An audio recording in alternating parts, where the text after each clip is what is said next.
Okay, welcome to Cubs and Culture for September 30th. The Cubs, it comes down to the day for the Cubs. The Cubs have to win the game and the Brewers have to lose a game. That's the only way they clinch the division today. I would rather, because they already are in the playoffs and everything like that, and I don't want to burn pitching, and I think it's going to end up being the Rockies and the wild card game. So I'd rather avoid game 163 as opposed to not being on the wild card team. So that's my main goal. So I hope either the Cubs win and the Brewers lose, or the inverse of that, because both win, both lose would be absolutely a horrific outcome. Anyway, since I'm trying to not think about that, give me a second. Ophelia, shoe. Sorry. Since I'm not trying to think about that, I'm going to be doing some Cubs and Culture and some watching some movies, because I this is part of the year where I have trouble watching the games because I get too nervous. Anyway, so we're up to Rebecca, which is a film from 1940. It's Alfred Hitchcock's only Best Picture winner. This isn't and he did not win director. The film only won 2 Oscars, specifically cinematography and Best Picture. One of the things that people tend to complain about when it comes to the Oscars is there's a series of directors and or other artists which don't win them. So obviously the Oscars make them make mistakes. So some of the famous one thing that sort of annoys me about this is the people who complain about he never got his Oscar. Sometimes that's actually not true. So for example, Stanley Kubrick. People often think he never won an Oscar, but in fact he did. He won. He shared an Oscar for visual effects. And it was competitive for 2001: A Space Odyssey. He never won director, sure, but there's other categories. Likewise, Orson Welles is often cited as a person who never got an Oscar. Well, that's not actually true. He won Best Original Screenplay, or maybe it was adapted. I'm pretty sure it's original screenplay for Citizen Kane. He just never won director. So there's that. The other thing is, while that's somewhat of problematic for Hitchcock, it's the reason why Hitchcock never won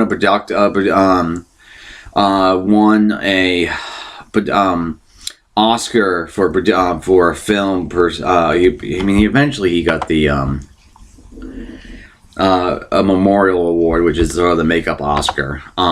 But he never got his Oscar, not so much because the Oscars didn't vote for one of his films, because Rebecca won Best Picture. It's because at this time, prior to, I think it changed in 38, 37, Best Picture was not handed to a specific person. It was handed to the studio. So for things like Cavalcade, there is no person who won Best Picture. It's the studio, I think 20th Century Fox, that won Best Picture.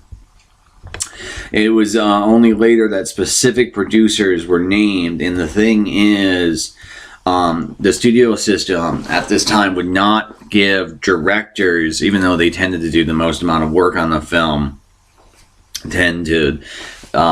would not give them producing credit. So it's kind of bullshit that Hitchcock never got an Oscar, but it's not. But it has more to do with the politics of producing versus directing credit, as opposed to the Academy just never recognizing his work. Because the Academy did recognize his work quite literally, but because Hitchcock film is Best Picture from 1940. Anyway, with all that being said, Rebecca is a very good film. I end up giving it like an 8 out of 10 for reasons that I'll get into when the trailer comes up. It's very Hitchcockian, but they are unlike in a lot of places.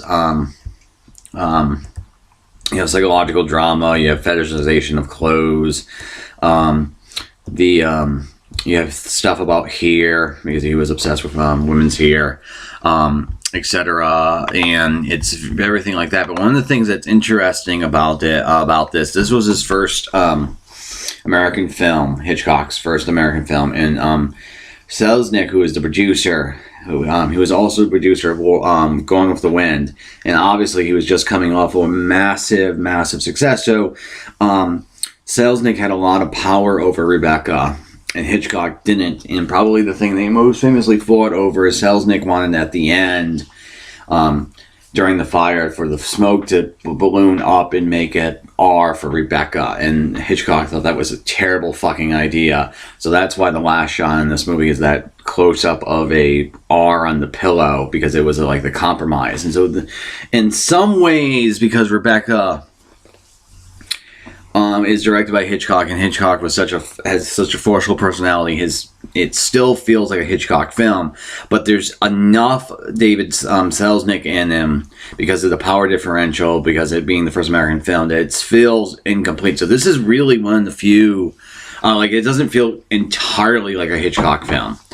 This is one of the few films that Hitchcock ever made that I would not necessarily, like, if you were interested in Hitchcock the filmmaker, or Hitchcock the auteur, Rebecca's probably not the film to look at, because it fits more comfortably in with Selznick stuff than it does with Hitchcock stuff. It's just but still, it's a very good, well directed, well acted, well written thriller. And if people who aren't overly familiar with Hitchcock and Selznick will probably feel like a Hitchcock film to them. Anyway, let me bring up the trailer and some clips.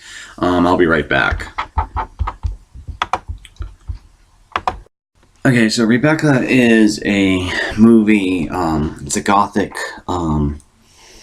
thriller or psychological drama, however you want to put the point, about this woman she's actually nameless, so the Winters is what I'm going to call her, who's a young bride from the lower classes, marrying into a man's wife. Rebecca died the year before, and then it's all her, trying to deal with living up to Rebecca, the person, and then it's all about the Winter being initiated into the sexuries of love and life and sex and identity, everything like that. And so it's fairly typically thriller-ish for Hitchcock. He has a lot of his obsessions, like fetishization of clothes and everything like that, and it's all very, very atmospheric and very, very creepy. And there's a character, Mrs. Danvers, that's her right now, who's a waking nightmare because of the actress who plays her, and sort of the text around her, because one of the reasons why De Winter is going insane is the servants are either acting passive-aggressive, or she's perceiving that they're acting passive-aggressive because she's not living up to Rebecca's standards. Okay, so that's all well and good, and I really like the first 2/3 of the movie, because it's all atmospheric and it's a lot of psychological, internal versus external tensions and what's in her mind, what's actually happening. But then you find out that Rebecca was, spoiler, sort of murdered by Maxim, who's Laurence Olivier, who's the male lead, and that she was a scandalous past, sleeping around and stuff like that. And then so that happens like 3/4, and that the scene where that actually happens, where it's revealed the actual Rebecca, what Rebecca actually, who she actually was, is really well made. It's just that everything after that scene becomes way too plotty and procedural, where it sort of robs the film of all its heat because the tension goes out of the story. Unfortunately, there's like a half an hour left, and the inquiry is way too plotty for my taste. So given what's happened before in this film, it only really gets back to the great atmospherics after the fire starts. Okay, so now the first scene I'm going to show you, it's in Rebecca's bedroom. That's De Winter. And this is Rebecca's former bedroom. And again, this is part of the film where she's starting to really feel the oppressive nature of the societal expectations of her being becoming a great lady, but then also Rebecca, living up to the memory of Rebecca, and it feels like the spirit of Rebecca is haunting the house, and some of the text of this scene is going to occur. And put that thought into your head. I really like how cinematic this is. There's very little dialogue at the beginning, but Joan Fontaine, who plays De Winter, and just to be clear, that's not her maiden name, that's her married name. This character does not actually have a name, because the point of it is that she's sort of a empty vessel that people are projecting Rebecca onto. Mrs. Davers is on the left, and of course black and white, and there's a great scene where she almost convinces De Winter to commit suicide. Anyway, the other reason why I'm showing this scene, this is probably the most famous scene in the movie, is there's going to be a sequence here, because Mrs. Davers is very, very committed to Rebecca. And she's going to be showing her clothes and her underwear, and there's specifically one moment where she sort of rubs her face, Davers rubs her face up against a coat, and then so this devotion pretty naturally leads to questions of whether or not Davers and or Rebecca was a lesbian, and or had sex with each other. Because when you find out later on that Rebecca was having an affair with another man, that man and Mrs. Davers ends up like seeming to be working together. So it really seems to imply that it's two ex-lovers of Rebecca trying to have the revenge on the newly happy couple. In any case, this scene is very, very queasy and very, very hard to sort of deal with in the context of the film, because this woman is totally, meaning De Winter, is totally falling apart. And there's something about this performance of Mrs. Davers where it's very, very, very, very sinister. And she seems like a waking nightmare. One of the great things about this character, Davers, I mean, she doesn't seem to ever exit or enter a room. I'm sure there's one or two shots where she does, just because the text doesn't want to make her supernatural, but she just seems to appear. And given her devotion, her creepiness about acting out, like brushing her hair, making sure the brush is right in the right in the correct place, etc., that it's incredibly creepy. And so this movie is all about how De Winter's identity hasn't fully formed, and she's sort of being submerged into Rebecca, and she's just haunted by it. And Davers is sort of like the living embodiment of that. This shot is, this part of it is the where I was really thinking, where it comes across as like a lesbian sexual infatuation, because she's playing with lingerie, and she's like, look, I can see my hand through it.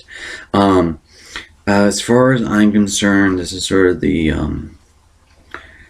there is that thing in Broadway Melody where the guy, there's sort of a gay joke, which I'm not sure, but this is sort of the first representation in the best pictures of LGBT content, at least probably subtextually. They've denied it over the years that they were playing this, but it's such an obvious and natural thought, and it's very, very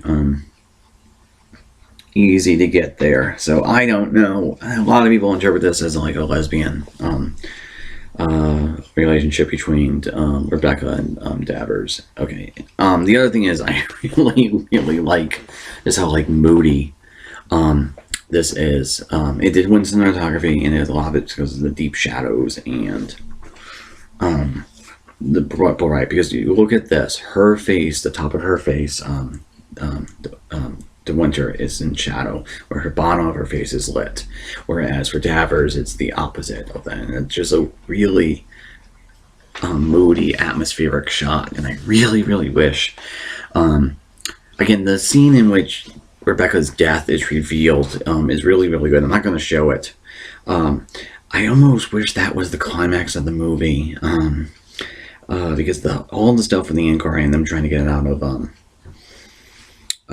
whether or not get out of him being convicted, Maxim being convicted of murder is not as good. It leaves a lot. The tension sort of goes out of the film.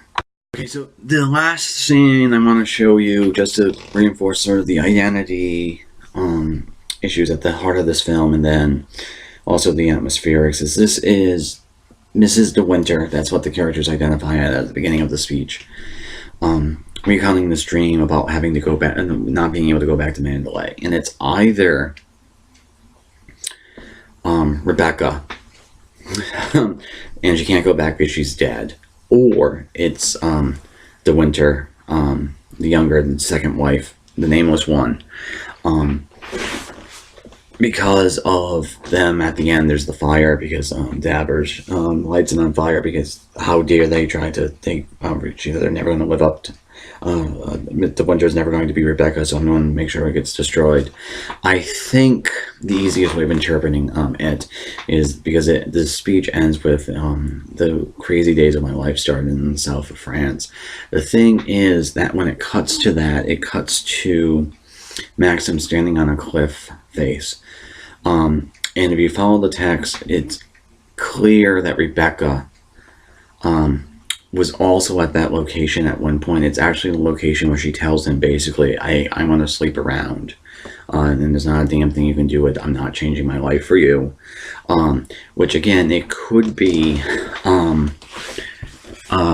Rebecca speaking here. And there's just enough ambiguity that it's not clear. I'm sure if you follow the text extremely closely, you can make a one way or the other. And again, it feels like it's probably the second De Winter. This is where I meant. This is where the I'm going to sleep around conversation with Rebecca happens. In any case, with the tracking shot and moving through the gate and everything, it's such a great gothic imagery, and it really sets the tone of the film well. And the film is just, for the first like 2/3 is filled with stuff like that, and it's just really, really good. So overall, I like this film a lot. It's very good Hitchcock. Selznick had a lot of influence over it, and you feel that tension. But at the end of the day, it's a very gripping thriller, and it's important that it's a thriller because this is as close as there's also Silence of the Lambs, which might be horror, but this is one of the few thrillers and or horror films to win Best Picture. Okay, have a good day. Go Cubs.